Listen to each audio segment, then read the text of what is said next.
పెళ్ళైనా పండగైనా వేడుక ఏదైనా పట్టుచీరల ప్రత్యేక వేదిక వారాహి సిల్క్స్. పహల్గాం ఉగ్రదాడికి ప్రతీకారంగా ఆపరేషన్ సింధూర్తో భారత్ బదులు తీర్చుకుంది.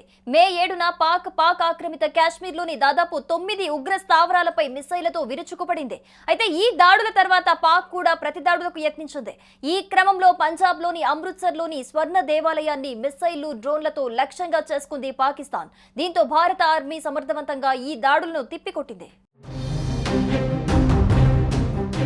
15వ infantry division general officer commanding major general Karthik C Seshadri కీలక విషయాలు వెల్లడించారు.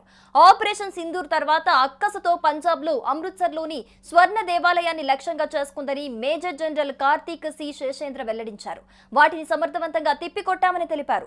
మన ఆపరేషన్ తర్వాత పాక్ దాడులకు పాల్పడుతుందని భారత సైన్యం అంచనా వేసింది. మిలిటరీ టార్గెట్లతో పాటు పౌరులకు చెందిన సదుపాయాలు, మతపరమైన ప్రాంతాలపై రెచ్చగొట్టే చర్యలుండొచ్చని ఊహించింది. అయితే పాక్ ఎలాంటి ఖచ్చితమైన లక్ష్యాలు లేవని తెలుసన్నారు మేజర్ జనరల్.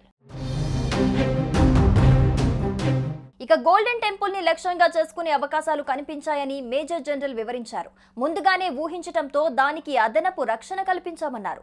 పూర్తిగా సిద్ధమయ్యామని మన army air defence gunners Pakistan సైన్యం ప్రణాళికలను తిప్పికొట్టిందన్నారు.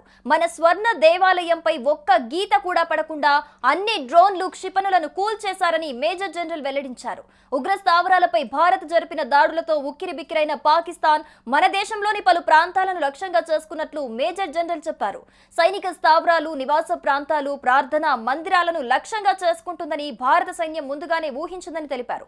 ఇందులో స్వర్ణ దేవాలయం అత్యంత ప్రాముఖ్యమైనదిగా భావించి అక్కడ పూర్తి స్థాయి వైమానిక రక్షణ కల్పించినట్లు వివరించారు.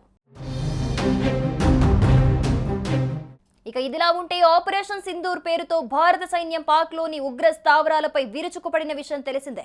ఈ మెరుపు దాడుల్లో 100 మందికి పైగా ఉగ్రవాదులు చనిపోయారు. దాంతో వందలాదిగా పాక్ డ్రోన్స్, మిసైల్స్ ను భారత్ పై ప్రయోగించింది.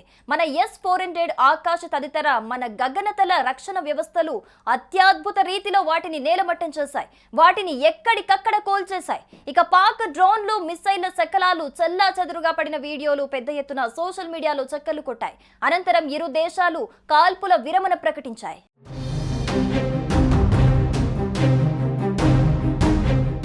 సుమన్ టీవీలో మీ పర్సనల్ అండ్ బిజినెస్ ప్రమోషన్స్ కోసం కింది నెంబర్కి కాంటాక్ట్ చేయండి.